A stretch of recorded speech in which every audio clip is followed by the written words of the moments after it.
Welcome back, ghouls and goblins. I hope you're having a magical day. Thank you so much for taking the time to support the channel. It's the 2023 Starter Deck Upgrade Guide Experience. Oh, we get 15 decks for free within Magic the Gathering Arena. As a 3-year veteran of the game, I am upgrading them for your convenience within both Alchemy and Standard formats to be as competitive as humanly possible. Today, we've Ignite the Forge within Rakdos, red and black in standard rank. We're going to break down the deck list, talk about the strategies, the synergies, showcase this within our gameplay footage. Of course, we'll wrap up with our final thoughts and deck revisu. Thanks so much for watching. Make sure to like, comment, and subscribe to help ensure future content continues to slide in till you push notifications, I guess. Let's take a look at the deck, yeah? Here we are with Ignite the Forge, standard best of 1 build with 60 cards. A 1.8 average mana value, a very, very low to the ground deck with 15 creatures and 22 non-creatures, 23 land to support that lighter curve. The deck revolves around Oni-Cult Anvil for 2 mana, an artifact, and whenever one or more artifacts you control leave the battlefield during your turn, create a 1/1 colorless construct artifact creature token. This ability will only trigger once each turn, but the Anvil's non-legendary, so you can stack it for multiple +1 counters through a single artifact leaving the battlefield. And then we can tap it to sacrifice an artifact, which would trigger that first part, right?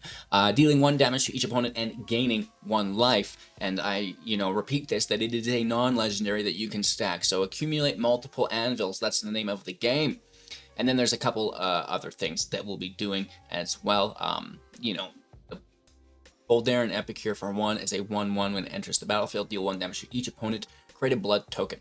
We want to be dealing damage to our opponent. If we do get attacks through, that is a total bonus and will make the objective and the total effort of the deck be less, less lifting for the anvil to do. There's a big difference if the anvils need to do 15 damage, 10 damage, or 20 damage. That's a lot of extra turns you're adding and giving your opponent chances to come back and get you. Alright, so we also have a Bloodtithe Harvester for 2 as a 3/2. When it enters the battlefield, create a blood token as well. We can sacrifice it, giving -X/-X to a creature our opponent controls, where X is twice the number of blood tokens that we happen to have at the time. Sacrificing this creature can only happen at sorcery speed as well. So again, any creature that will have field presence that also makes blood tokens is, very, very good for us here. We have the Forebear in the deck as well. Only 1 copy here. For 3 mana as a 3/1 with flying, it can't block. Whenever it deals combat damage to a player, create a blood token. We can pay 1, sacrifice 2 blood tokens to return it to the battlefield. This is nice because we can do it on our opponent's turn, basically giving it flash, which is absolutely fantastic, right? And then the Sanguine Statuette will create a blood token here for us as well. For 2 mana as an artifact, when it enters play, create a blood token. And whenever we sacrifice a blood token, we can have the Sanguine Statuette become a 3/3 with haste until the end of turn. That's fantastic. The Voldaren Bloodcaster can also make us blood tokens for 2 mana as a 2/1 with flying. Whenever Voldaren or another non-token creature we control will die, create a blood token. And whenever a blood token is created and you have 5 of them, you get to transform the Bloodcaster. Fantastic. And now it's a 3/3 from a 2/1. Still has flying, but gains the ability, and at the beginning of combat on your turn, create a up to 1 of your blood tokens can become a 2/2. With flying, it's still going to be a blood token, but a bat in addition to its other types with haste. So, this creature gets buffed up, and now your blood tokens can actually hit in the air as well, again, reducing the overall work that the anvil has to do. Alright, so, other than that, we have things like the Smelter for 2 mana as a 2/2, and at the beginning of combat on your turn, you may pay 1 to sacrifice an artifact. If you do, create a 3/1 red construct artifact creature token with haste. That's fantastic, right? So we want to be sacrificing, artifacts. Why not just pay 1 to create a 3/1 throughout that process, right? We could also sacrifice artifacts through something like Voltaic Surge for 1 mana, instant speed, as an additional cost to cast a spell. Sacrifice an artifact to deal 2 extra damage if you want. If not, just deal 2 damage. So a total of 4 at creature or planeswalker, which is really nice. We can also sacrifice our artifacts through the Reckoner's Bargain for 2 mana, instant speed, as an additional cost to cast a spell. Sacrifice an artifact or creature. You gain life equal to the sacrifice permanent's mana value. Draw 2 cards. Very, very good here, just to continue through the deck. Again, sacrificing artifacts through the Scrap Welder for 3 mana as a 3/3. Tap it, sacrifice an artifact with mana value X. Return target artifact card with mana value less than X from your graveyard to the battlefield. It gains haste until the end of turn. Worst case scenario, you know, you can sack that anvil, grab that synthesizer back to continue on through your deck. It's just a little bit, yeah? And then, you know, we can self-sacrifice the Experimental Synthesizer for 1 as an artifact, and this is an artifact that we like to sacrifice with those other abilities that we just mentioned. When it enters play or leaves the battlefield, exile the top card of your library. Until the end of turn, you may play that card. We can pay 3, sacrifice it, create a 2/2 Sammy with Vigi at sorcery speed, which is fantastic. And then sacrificing some creatures here as well, you know, with that sacrifice / aristocrat style deck. Eaten alive for 1 sorcery speed, exiling creature or planeswalker if you've sacrificed a creature this turn. If not, you know, you're going to pay an additional 4 for a total of 5, which is not that bad, honestly. And, you know, more removal alongside Eaten Alive, Infernal Grasp for 2, destroying target creature, losing 2 life. So pretty easy to cast there, no requirements. And then, you know, some additional value through the Facebreaker for 3 mana as a 2/3 with Menace. Whenever we deal combat damage to a player, create a treasure. Then we can sacrifice treasures. That's very good. To exile the top card of our library. Playing that card this turn, you know, that's just really, really nice. And then Atsushi's Blazing Sky for 4 as a 4/4 with Flying and Trample. And then when it dies, exiling the top 2, we can play those until the end of our next turn, which is pretty cool. Or create 3 treasures.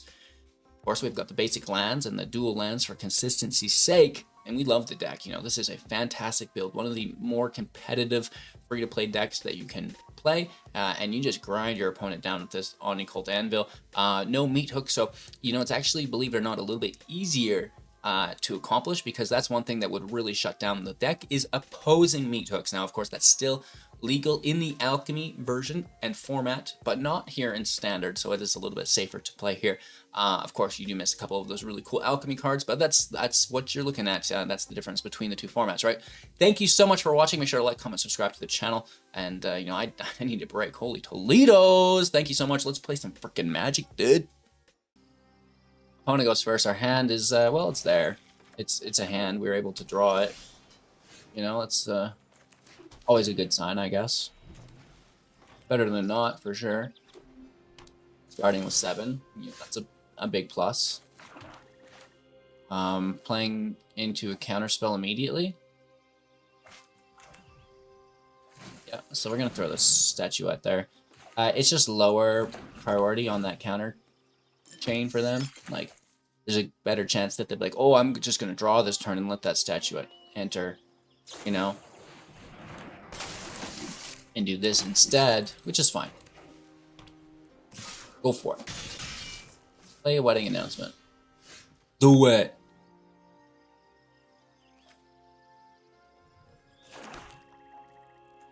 And you know, there's gonna be the Make Disappear has really easy access to casualty at this point.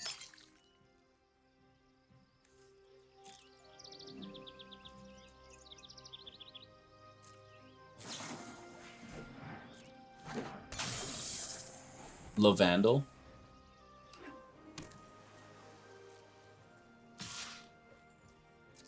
For 1, that's not too bad. And again, you know, Wandering Emperor, Memory Deluge.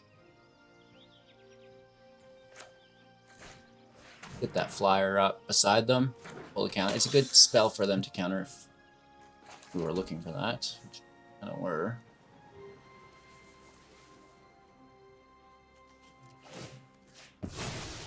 Just gonna try to kill the Vandal.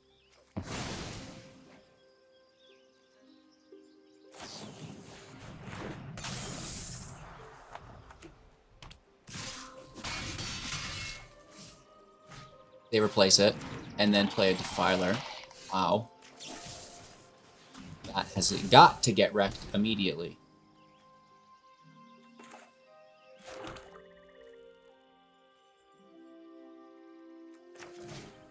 Smelter out. Pay 1, sack a blood. Statuette's a 3/3. We also make a 3/1. We hit for 9. Who's the aggro deck now, huh? We make a blood token as well. Next turn is very similar, but worse. Let's see if we can get away with it. Pull a counterspell. You never know. Secondary statue, AO River. Yep. Sack the blood token, 2 statuettes in plays, 3 3s. An additional 3/1.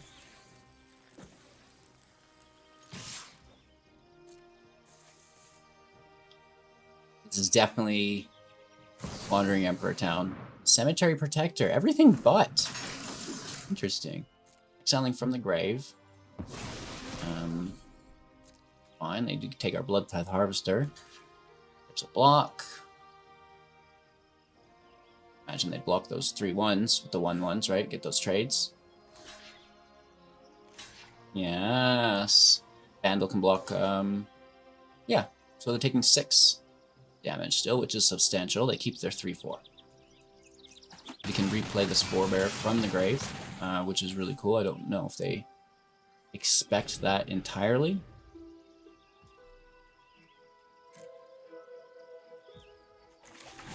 Bingo, bango, bongo. We're going to sack 2 blood tokens here. Unfortunately, you know, we're not triggering these statuettes. By no means want to put them in Wandering Emperor range. And then, here we go. Get tossed. Statuettes out.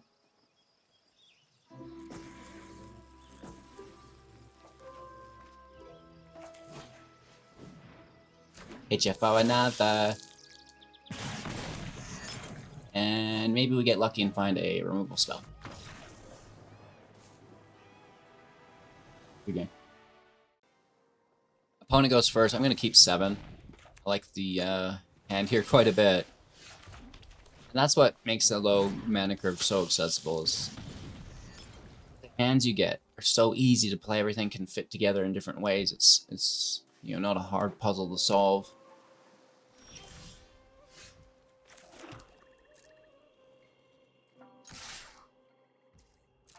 A lot of land, though, admittedly. This is gonna get countered, yeah. Ha ha ha ha ha ha. Ooh, no counter, 2 creatures in play against a mono blue deck. I feel powerful. You know, this is what beats a mono blue deck, is getting a field presence before they have counter spells operational. They have removal too. Oh, it's just like an aggro deck, I see. Ready to tap out.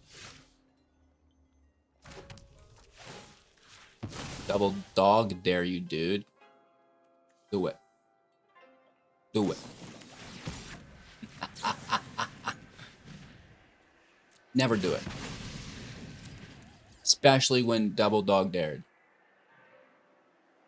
You're being goated.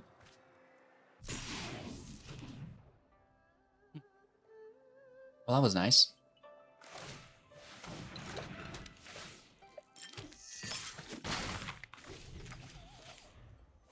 Harvester out. I mean, we are lacking value, so we need to get going for sure. They might just pump that for the draw. Take it, dude. Tap out. You have protection anyways. And we get removal. Big money, no whammies.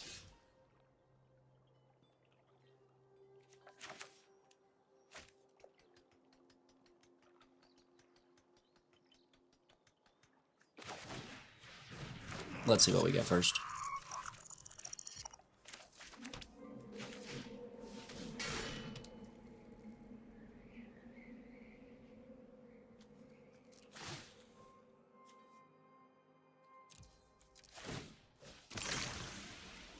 Cycle the land, statue becomes a 3/3. We don't have to pay for it.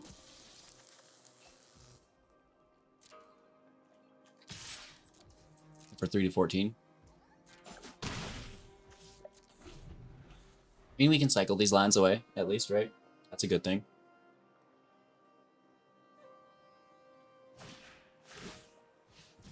More draw.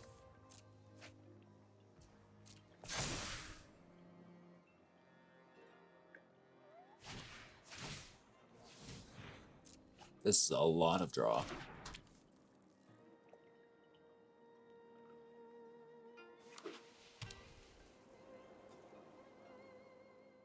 Nervous, you know? Oh my gosh. Dude, what's mine say?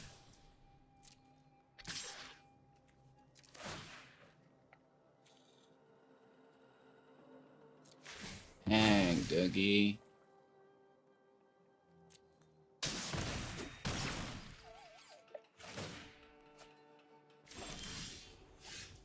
Nice.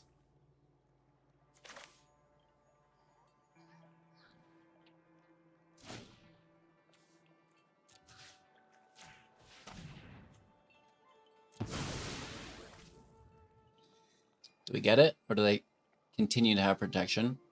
Which I actually assume... Oh! That is tasty. Oh my lord. Throw the red land. It's going to become a 3/3.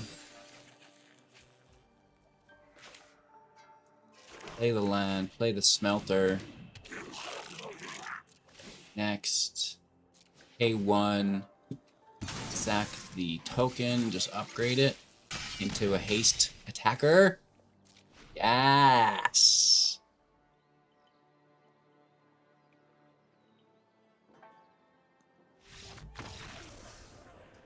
Good game, bye-bye.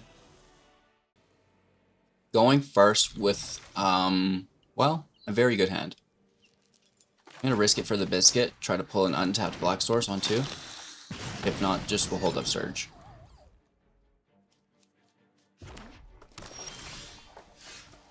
Yep. For 1, double Surge is even better. Anvil's out next turn, holding up Surge again. Yeah, that's fine. Here's Anvil. Here's my Surge. Sacking the artifact, making a token through Anvil.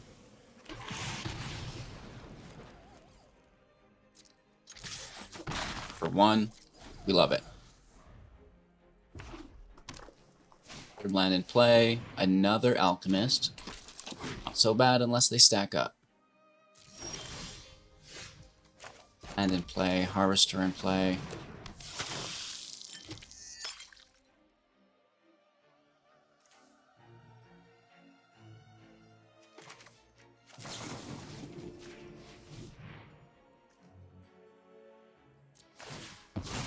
The blood token, just the same thing on loop here. This opens up an attack for 2. Anvil sacks on their turn. Reckless Impulse, taking the turn off for a draw. Just a Smelter. Good game, right? We're slamming in. We have clear advantage here, just through the removal. Going first, mulliganing for better land.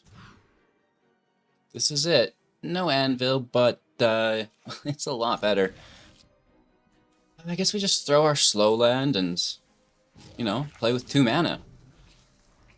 Every good Magic deck can play off of 2 mana.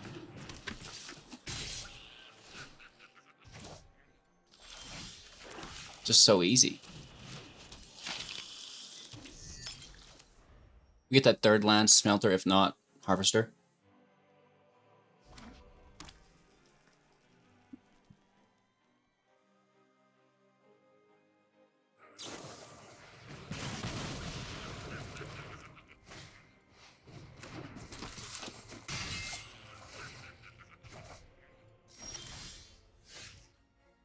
Still no land, huh?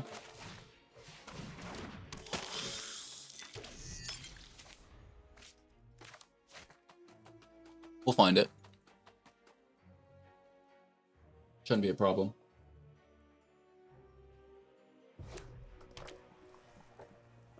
More removal. I mean, if it's not hitting our life total,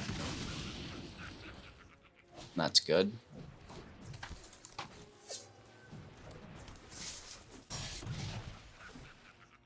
We need an Anvil as soon as possible.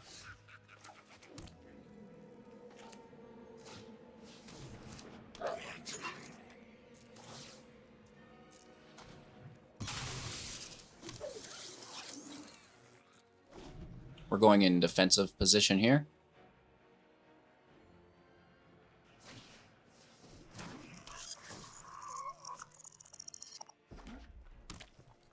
Continue the barrage.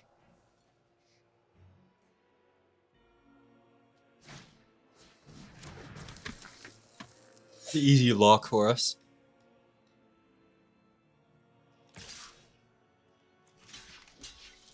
Literally have no problem with that.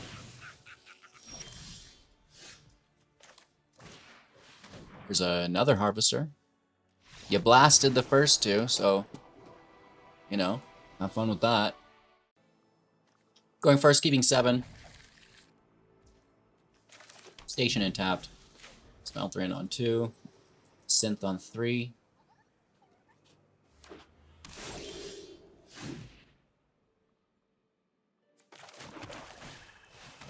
Playing against Esper Connive. Can't wait. Oh! This is a domain deck. I'm sorry. Didn't mean to disrespect you like that.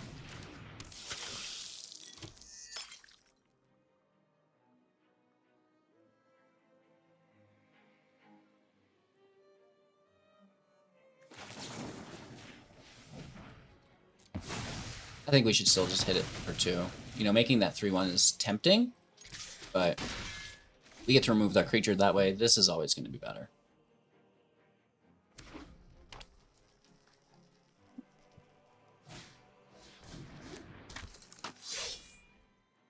Similar situation. Okay. Okay, settle down. Settle down, Doogie.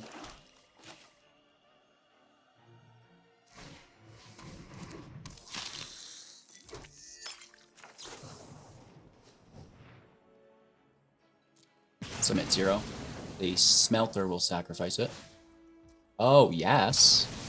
Absolutely hit for 5. Down to 13. Let's go.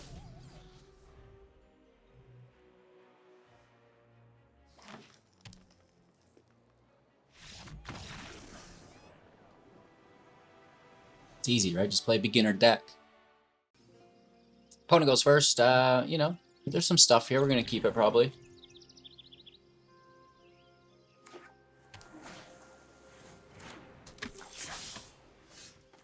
Let's eat it up, especially since we just picked up another piece of removal right before they can protect it, and more importantly, before it bashes my face in.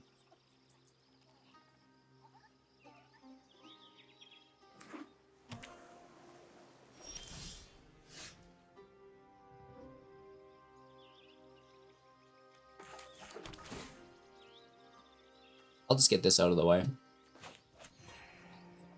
I don't really want to synth until as early as turn 3. Most likely turn 4, though, in case we do pull that 3-drop.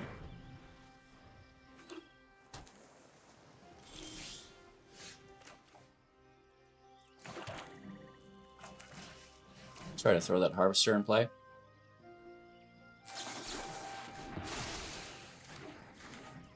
No. No. You say a new one or a used one?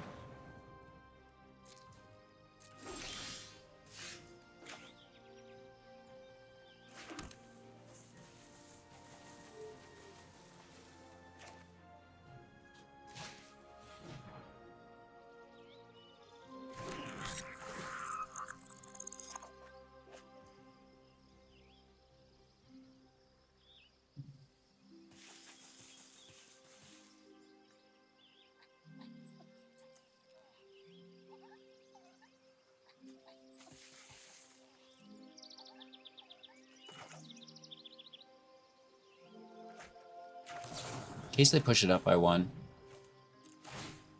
See if we get it.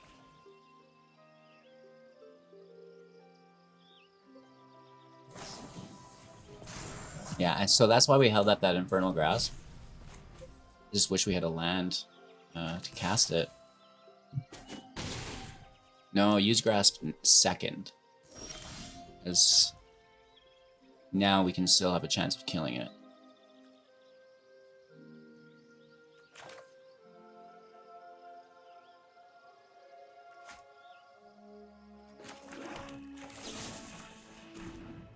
Just main phasing before they get a chance to draw.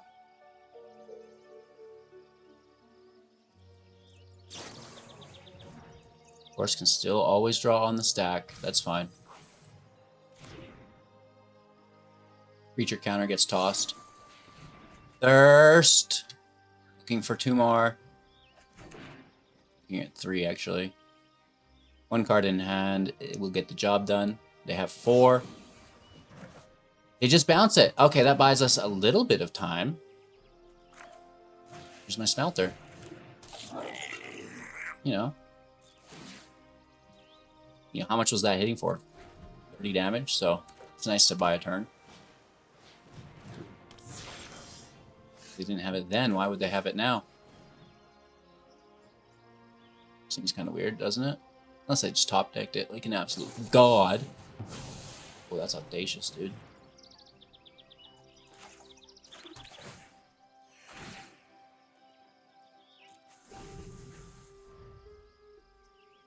They might even just hit us for lethal, alright?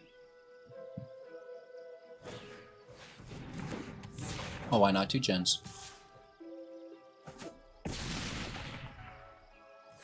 What a legend. Game.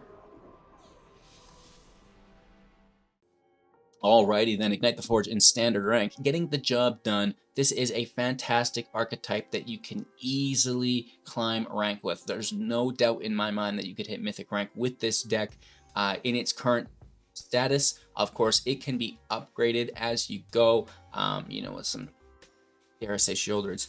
Stop at HCG. Braids, Arisen Nightmare as well is a really cool one here. But again, if you don't have those cards in your collection, don't worry. These free-to-play decks are meant to be separate than the competitive variants, but you're in luck that this is a competitive archetype utilizing those anvils, the Epicures, the Harvesters. So a really nice shell to competitive deck, getting you off to the right start with you know, all those commons and uncommons that now you'll have, right? It's really nice of Wizards to do that for us. So thank you all so much for watching, supporting the channel. Make sure to like, comment, and subscribe. That goes a very long ways. Of course, if you want to go above and beyond, you can become a YouTube member, you know, gaining access to exclusive members-only live streams here on YouTube. We've got the VIP chat. You gain access to real-time deck lists and stats for those decks, which is quite fantastic through the Untapped, as well as an ad-free viewing experience and early access to the regular content on YouTube as well. So, have a magical day. Thank you for watching. Can't wait to see you soon in the next, and be sure to check out our Marvel Snap content as well.